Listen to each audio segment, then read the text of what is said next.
Welcome to the Diary of a Manager, your go-to resource for actionable managing tips, insights on management concepts, and effective ways on how to manage yourself. With your host, Brunello. And now, here's the show. Today we are going to be talking with Mr. PRANAV MODI. He is a finance operations manager in the logistics industry. He has extensive knowledge in managing people across the retail and logistics industries. Today he's going to be sharing some tips on how to become a manager from being an employee. He is also going to share some insights about the Australian workplace compared to the overseas environment, and also how to deal with changes and how to efficiently bring forth changes in a business or in a department, and also the need for the business to support employees who are transitioning to become a manager. This interview is broken down into two parts. This is the first part, and this interview was conducted in Eltham at the Mont Salvat Arts Community.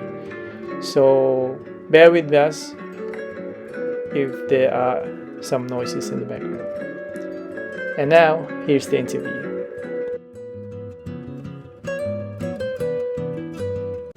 Hello. Hello, how's it going? Good.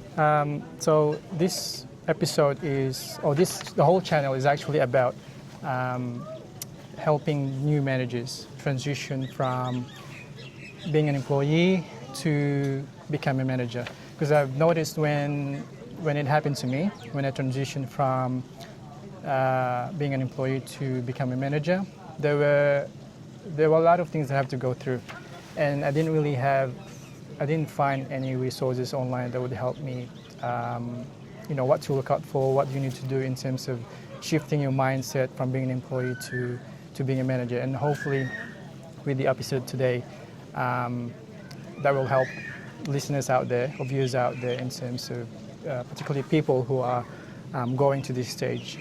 And would you mind introducing yourself? You don't have to mention the company, just your name and maybe the industry. Sure. I'm PRANAV MODI. I work in the freight and logistics industry as a finance operations manager for the Pacific region. Prior to this, I have been into multiple management roles. So I've been into payroll manager role, I've been into retail management roles. So I've worked around the industries in Australia, and here I am into freight and logistics industry. Yep, thank you. One of the things that I experienced, I think it's better to probably share my own experience, because before I became a manager, I used to supervise professionals in another capacity, in another company. But that role, although I was supervising, it also involved managing, because in a way you're managing when you're supervising people. Mm-hmm. But somehow I didn't have the title of a manager, so I didn't have there's no weight added to that role because I didn't have the title, the manager. So in a way, there was a leeway, or there's an allowance for me, for the people that I was supervising. You can make mistakes because there was no added responsibility because I didn't have the title, which is sometimes is a bit liberating. And I don't know with your experience, I don't know if you remember transitioning from being an employee to become a manager. Do you have problems, difficulties that you experienced, and then what are the main things that you remember that you've had challenges on? Yeah, good question. You're right, there is not a lot of resource out there. But look, when as you said, like supervisor role, manager role, at the end of the day, it's how you treat that position. Even though you're a supervisor, you would still have certain responsibilities you looked upon as a key role, whereas of course manager is more drafted in your scope of work, that you have those responsibilities and you have those accountabilities which which are required to be a manager. So in terms of challenges, I would say for me it was, of course, the work culture. Because I'm a migrant in Australia, and it was very different back when I'm from originally from India, so it was different in India. I never worked over there as such. It was mainly my first work career started in Australia, so it was to understand people, understand the work cultures, understand how company operates, how westernized Australia is as compared to Asia, how hierarchy works. But yeah, those were the challenges, and that doesn't mean how I transitioned my work culture in Australia, but that's basically you starting up like as a supervisor. It's how you look at your responsibility, what is expected out of you, and what needs to be achieved so that you are successful. And of course your managers, to be honest, it's always like that if your manager is hands-on and he or she acts as a leader, it's very different to you are thrown into the deep end and you need to figure out. Both have their own learnings, and I've been through both of those working managers, and they both get best out of you. So it's how you as a person likes to take those responsibilities. Like, are you a one who left alone and you can get things done and achieve what you need to, and are you the one who needs the guidance, needs that assertive certainty that yes, what you're doing is absolutely correct. Yeah. Because when I remember when the transition period from being an employee to a manager, the actual I'm talking about the actual title of manager attached to my title. One difficulty I had was to basically leave what I used to do and start a new one. For example, because being an employee, I think generally you're focused on the task, the performance, like the things that your boss told you to do. That's mainly I was focusing on. And during the transition period, it was difficult for me to leave all that behind, to start basically changing my mindset from, okay, you got to think about your team now and more strategic on how to achieve the goals of the team rather than just do the work, task. And it was difficult for me. And the first 2 months I was stressing because I was sort of doing both. And I don't know if you remember that time. Did you have like some sort of mechanisms you used to do, or it's like mindset hacks that you used to do to overcome that? I suppose leaving the old and embracing the new. Sure. Look, it's always very difficult, to be honest, when you are in your own position and when you move, you get a promotion as a manager, because and you're right, you're in the same company, you're doing day to day, so you probably think what's changed, but of course the added responsibilities have come on you, and you looked upon as a manager, you are expected to know everything, you expected to know how to deal with team, but come on, like that doesn't happen overnight. To be honest. Yeah. I think one big thing, if I can make or influence, or if you ask me, a change in Australian work industry is and which I would think it's impossible, but you never know, is the notice period. Like 4 weeks should be at least 8 weeks. And the reason why I say that is it gives the businesses opportunity to act on a departure.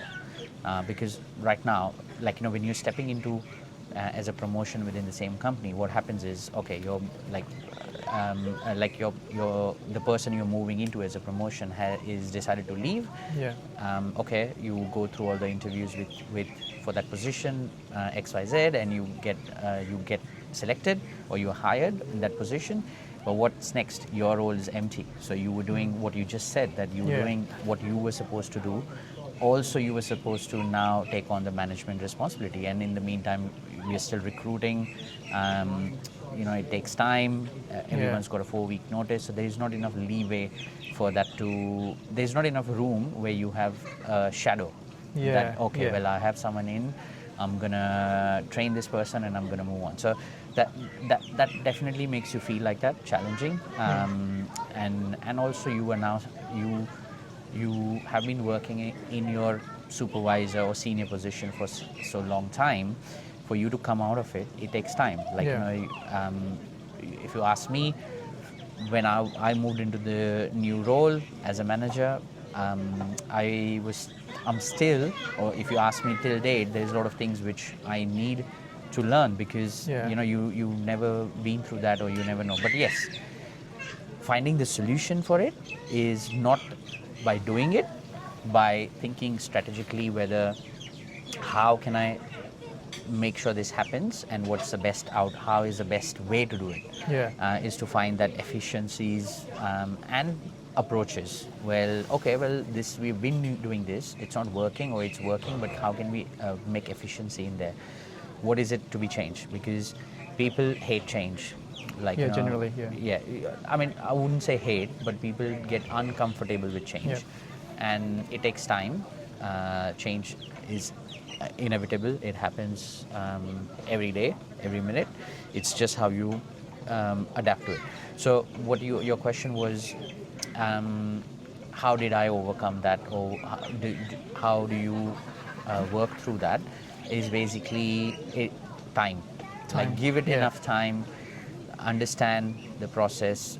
For example, in your case, what you explained is you moved the position, so you were doing what you were doing, you were training someone, and then you had to do the management responsibility.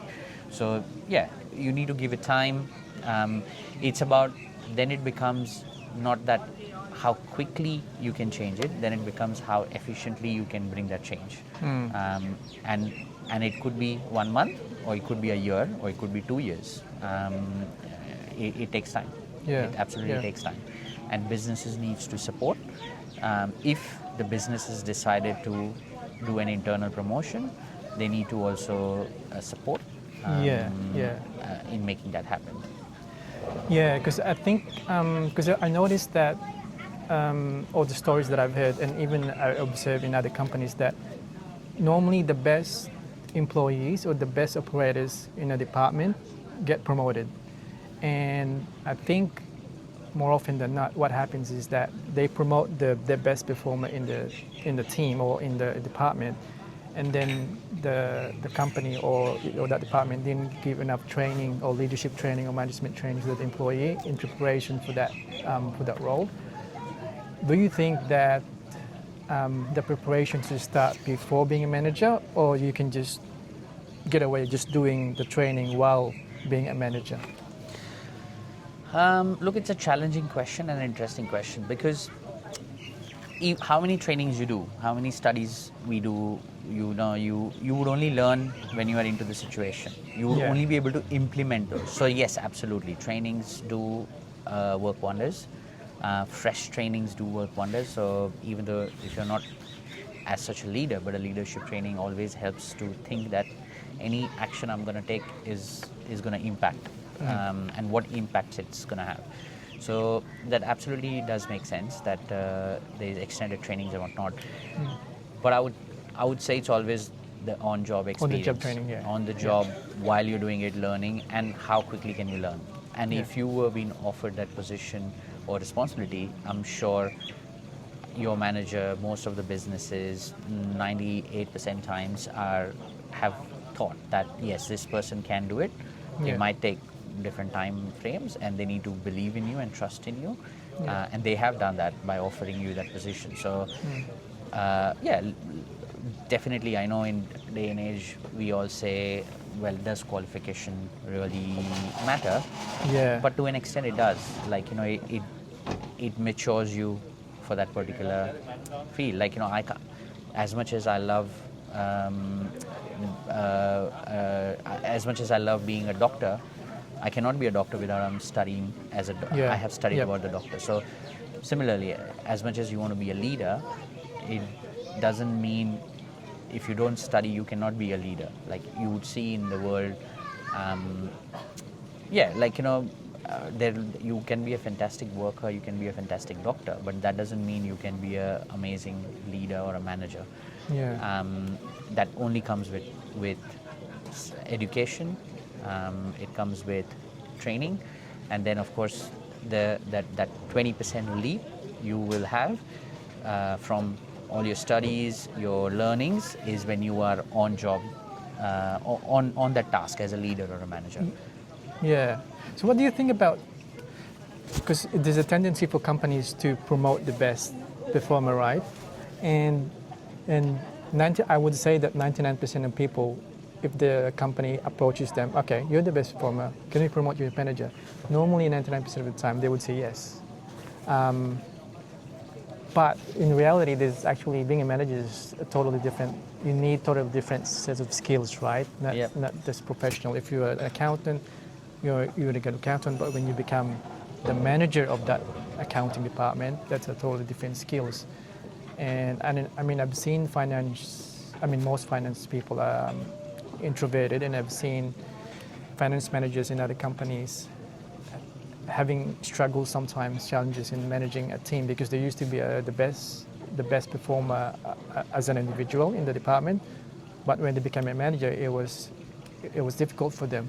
So they sort of like, your image as an excellent performer dropped because you didn't I would say you didn't excel, or you didn't perform as expected, in that position as manager. That's that's true. You're right. I mean, as an individual, when you take a position, you want to be successful as well. And when you, if you're an amazing performer, but if you're asked to be a manager, you need to also assess whether I want to apply for that role or not. Yeah. Because that will set you up for either failure, yes, or success. Yeah. Companies do make mistakes. Managers do make mistakes by offering someone who, as you just said, they're the best performer, but are they really a manager? So people, managers, companies need to think about it, that, hey, am I going to set this person for a failure and then set myself for a failure, as well, or yeah, is this going to be a success? So, and I think to an extent, I've actually personally seen people who are best performers do not apply for those roles, because they know that, no, I won't be able to do it. Now there's two reasons to it. One, they might think they won't be able to do it because either they are introvert, or they question themselves, or they genuinely know that that's not their cup of tea. So if they are they're just doing it, they're just declining because they are an introvert, then there needs to be the push, the encouragement that no, you will be successful. We know you will be able to do it well.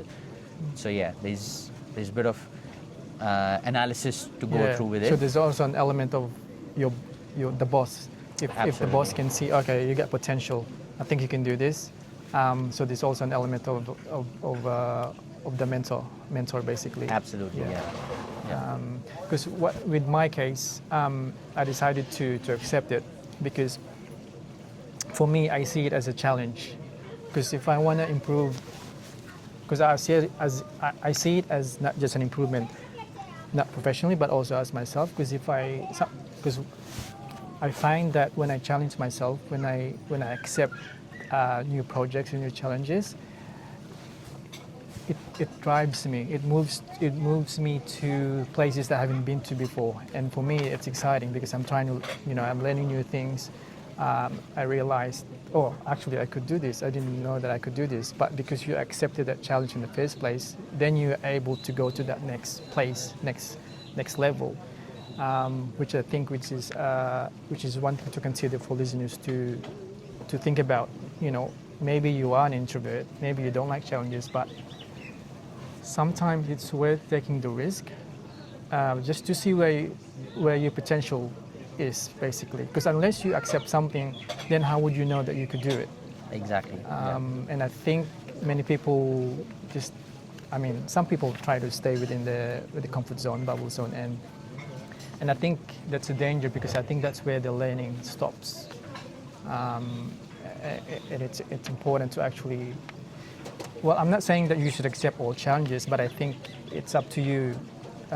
You know, you can assess your own skills and knowledge, whether you have the capability. But if the reason why you're taking a job is because, you know, it's not your personality, maybe, you know, that's something that you can think twice about. Correct. Yeah. And yeah, encouragement is important, because Australia's got aging workforce. Like, you know, our managers are quite. I'm not saying old, but they are old, so they should be always pass on the knowledge. Managers should encourage their team to like, you know, their employees to basically take up those challenges. Yeah, I just remember the answers previously about the time that you mentioned about you know, learning to become a manager while doing the manager